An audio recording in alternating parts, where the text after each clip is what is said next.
How to fix touchscreen not working issue in iOS 18. So let's start the video. First of all, open settings and go in general and open software updates. Here you can check your iOS will be updated latest version or not, and if it doesn't update, then update to latest iOS version. After updating latest iOS version, restart your iPhone.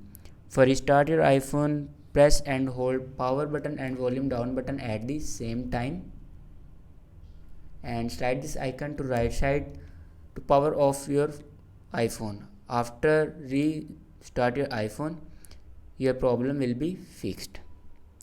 If it doesn't fix, then remove your screen protector and install new one protector. After installing new one protector, your problem will be fixed. And if it doesn't fix, then open settings again, click on general and click on transfer or reset iPhone and reset all settings.